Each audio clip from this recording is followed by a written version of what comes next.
বড়দেরকে প্রণাম আর ছোটদেরকে ভালোবাসা জানিয়ে আমি শিপ্রা মজুমদার আজকে আবার একটা নতুন রেসিপি নিয়ে তোমাদের কাছে চলে এসেছি। আশা করি রেসিপিটা আজকে তোমাদের ভীষণ ভালো লাগবে। তাহলে দেখতে শুরু করা এখন থেকে। আজকে আমি তোমাদেরকে কি দেখাতে চলেছি দেখো বন্ধুরা, এখানে মাঝারি সাইজের দুটো টমেটো আর দুটো পেঁয়াজ নিয়ে নিয়েছি। পেঁয়াজের খোসা ছাড়িয়ে পরিষ্কার করে ধুয়ে নিয়ে এসেছি। এবার পেঁয়াজগুলোকে একটুখানি ডুমো ডুমো করে কেটে নেব। দুটো পেঁয়াজকে এইভাবে কেটে নেব। আজকে আমি যেই রেসিপিটা তৈরি করব সেই রেসিপিটার জন্য আগে আমি একটা মশলা তৈরি করে নিচ্ছি। পেঁয়াজগুলোকে ঠিক এইভাবে দেখো কেটে নিলাম। সম্পূর্ণ পেঁয়াজটা আমার কাটা হয়ে গেল। এবারে টমেটোগুলোকেও ওই রকমভাবেই ডুমো ডুমো করে কেটে নেবো। বোটাটা বাদ দিয়ে দিলাম। এরকম করে প্রথমে লম্বার দিকে দিয়ে তারপরে এরকম ডুমো ডুমো করে কেটে নিলাম। দুটো টমেটোই কিন্তু আমার কাটা হয়ে গেল।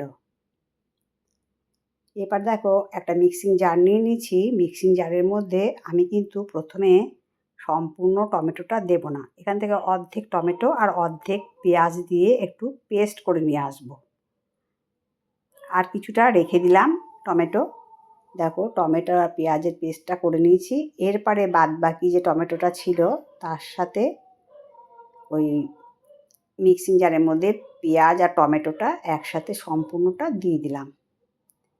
দিয়ে এবার এইটাকেও পেস্ট করে নেবো। তার মধ্যে আর কিছু জিনিস দিয়ে দিচ্ছি। আদা দিয়ে দিলাম হাফ ইঞ্চি, 4-5 কোয়া রসুন আর 3খানার মতন কাঁচা লঙ্কা, এগুলোকে ভেঙে দিয়ে দিচ্ছি। আমি যা যা ইনগ্রিডিয়েন্টসগুলো দিচ্ছি এর মধ্যে তোমরা দেখতে থাকো। আর দিয়ে দিলাম বেশ কিছুটা কাজু বাদাম। এটা দিয়ে একটা মিহি পেস্ট করে নিয়ে আসবো। এবার টমেটো আর পেঁয়াজটা যে প্রথমে বেটে রেখেছিলাম একটুখানি, তার মধ্যে টমেটো, পেঁয়াজ, আদা, রসুন, কাঁচা লঙ্কা আর কাজু বাদাম দেওয়া পেস্টটাকে ভালো করে মিশিয়ে একদম সুন্দর করে মিহি করে মিশিয়ে নিচ্ছি, যেন এই মশলা বাটার সাথে ওই টমেটোটা খুব সুন্দরভাবে মেশানো হয়। এরপরে দিয়ে দিলাম হাফ চামচ ধনে গুঁড়ো, 1 চামচ জিরে গুঁড়ো, হাফ চামচ লাল লঙ্কার গুঁড়ো, হাফ চামচ হলুদ আর হাফ চামচ লবণ। এটা দিয়ে ভালো মতন করে সমস্ত মশলার পেস্টটাকে মিশিয়ে নেব। ভালো করে যেন মশলাগুলো মিশে যায় ওই পেস্টের সাথে। দেখো খুব সুন্দর করে মিশে গেছে। এরপরে আমি এটাকে 10 মিনিটের জন্য ঢাকনা চাপা দিয়ে রাখছি। এরপরে ফ্রাইং প্যান চাপিয়ে দিচ্ছি গ্যাসের ওভেনে। তার মধ্যে প্রায় 1 চামচের মতন সর্ষের তেল দিয়ে দিলাম। এই রেসিপিটা আজকে সর্ষের তেল দিয়েই তৈরি করব। তেলটা যখন গরম হয়ে গেল চারদিকে ঘুরিয়ে দিলাম। এবার দেখো হাফ চামচের থেকে একটু বেশি মৌরি নিলাম, হাফ চামচ জিরে নিলাম আর হাফ চামচ কালো জিরে নিলাম। দিয়ে এটা খুব সুন্দর করে ভেজে নেবো। মশলাটা থেকে যেন খুব সুন্দর একটা ভাজা গন্ধ বেরোয় সেই পর্যন্ত আমি সুন্দর করে ভেজে নিচ্ছি। মশলাটা থেকে কিন্তু খুব সুন্দর ভাজা হয়ে গেছে আর খুব সুন্দর গন্ধ বেরোচ্ছে। এবার যে পেঁয়াজ, টমেটো, আদা, রসুন ওইসব দিয়ে আমি একটা পেস্ট করে রেখেছিলাম সেইটা দিয়ে দিলাম। এইটাকে আমি ভালো মতন করে এখন নাড়িয়ে চাড়িয়ে কষিয়ে নেব। এবার সামান্য জল দিয়ে থালাটা ধুয়ে ওই টমেটোর পেস্টের মধ্যে দিয়ে দিলাম। এখন আঁচটা কিন্তু বাড়ালে চলবে না, কেননা কাজু বাদাম দেওয়া আছে, একবারে আটকে যাবে। সেই জন্য মিডিয়াম আঁচ দিয়ে রাখলাম। এরপর দিয়ে দিলাম 1 চামচের মতন গোলমরিচের গুঁড়ো আর 1 চামচের মতন গরম মশলার গুঁড়ো। এটা দিয়ে ভালো মতন অনেকক্ষণ ধরে নাড়িয়ে চাড়িয়ে দেখো অনেকটা শুকিয়ে নিয়েছি। আর মশলার যাতে কাঁচা গন্ধ না থাকে সেই জন্য এটাকে এবারে সিম আঁচ করে দিয়ে ঢাকনা দিয়ে রেখেছিলাম মিনিট 4-5-এর জন্য। বেশ টান টান হয়ে গেছে। এটাকে একদম শুকিয়ে নিতে হবে। বেশ ধৈর্য ধরে এটাকে একটু নাড়িয়ে চাড়িয়ে কষিয়ে নিতে হবে। আর মাঝে মাঝে ঢাকনা চাপা দিয়ে এটাকে রান্না করে নিতে হবে যতক্ষণ না কাঁচা গন্ধগুলো যায়। এরপরে আমি দিয়ে দিলাম কুচিয়ে রাখা বেশ কিছুটা ধনেপাতা। মশলাটা কিন্তু অনেকটাই হয়ে এসছে।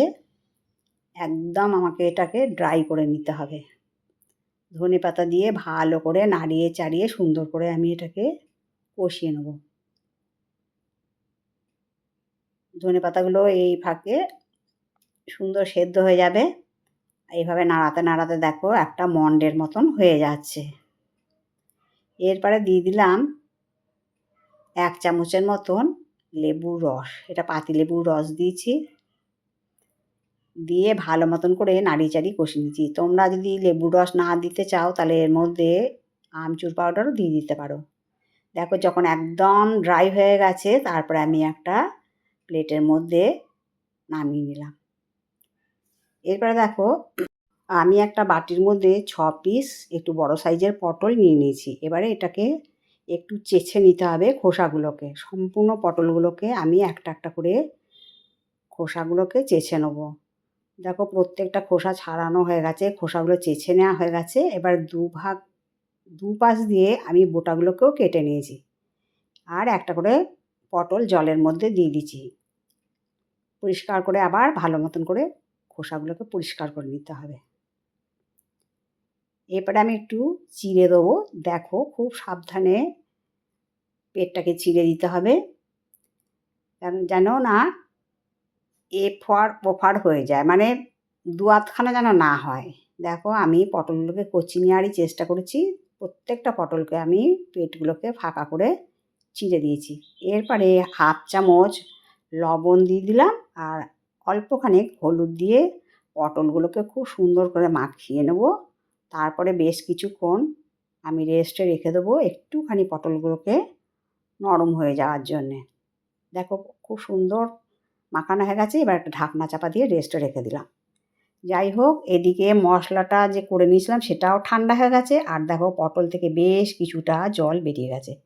এবার যে পটলের পেটগুলোকে চিড়ে রেখেছিলাম তার মধ্যে এই মশলার যে পুরটা করেছিলাম সেই পুরটা ঢুকিয়ে দিলাম।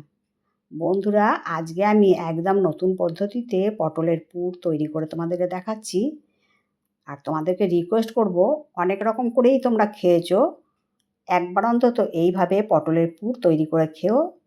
যারা পটল খেতে পছন্দ করে না তারাও কিন্তু চেয়ে চেয়ে খাবে, এই গ্যারেন্টিটা আমি তোমাদেরকে দিলাম।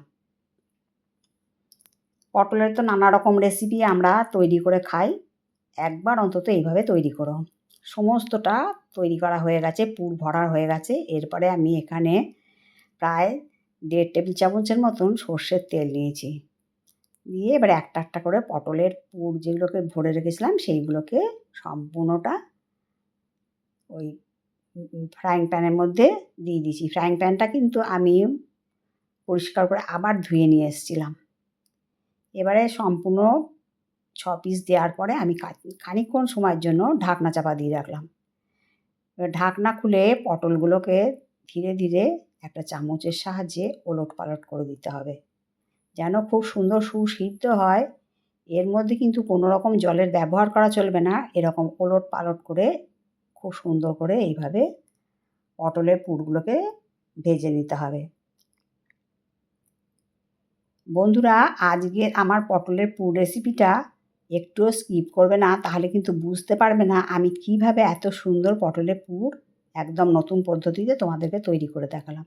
একটু করে নাড়িয়ে চাড়িয়ে ওলট পালট করে খানিকক্ষণ বাদ আমি ঢাকনা চাপা দিয়ে পুরো পটলের পুরগুলোকে কিন্তু রান্না করে নিচ্ছি। তোমরা দেখতে পাচ্ছ এরকম করে নাড়িয়ে চাড়িয়ে এক পিঠ হয়ে যাওয়ার পরে আবার অপর পিঠ দিয়ে দিচ্ছি। এরকম করে একটুখানি ধীরে সুস্থে পটলের পুরগুলোকে ভেজে নিতে হবে। যাই হোক আজকের রেসিপিটা তোমাদের যদি ভালো লাগে তবে লাইক শেয়ার কমেন্ট আর সাবস্ক্রাইব করে আমার চ্যানেলের পাশে থেকো। আর এরকম নিত্য নতুন রেসিপি দেখতে হলে আমার চ্যানেলটাকে সাবস্ক্রাইব করে দিও। আর যদি বেল বাটনটা অন করে দিও তাহলে সমস্ত নোটিফিকেশান তোমাদের কাছে পৌঁছে যাবে। আর তোমাদের সুন্দর সুন্দর কমেন্টসের মাধ্যমে জানিও তোমাদের আজকের পটলের পুর রেসিপিটা কেমন লাগলো। এবার একটু নাড়িয়ে চাড়িয়ে সুন্দর করে করে ভেজে নিলাম। এবার একটা চিমটের সাহায্যে ধরে ধরে আমি পটলের পুরগুলোকে নামিয়ে নিলাম।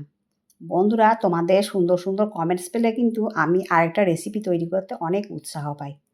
আর যারা পটল খেতে ভালোবাসে না তাদেরকে অবশ্যই করে এইভাবে একবার পটলের পুর তৈরি করে দিও, তারা কিন্তু বারবার রিকোয়েস্ট করবে তোমাদেরকে এইভাবে তৈরি করে দেওয়ার জন্য। একদম ঘরোয়া তেল মশলায় খুব সুন্দর আর খুব সহজেই এই পটলের পুর তৈরি করে দিলাম। তাহলে আজকে আমি এই পর্যন্ত রাখি। অন্য কোনো দিন অন্য কোনো রেসিপিতে আবার দেখা হবে। কেমন? টাটা।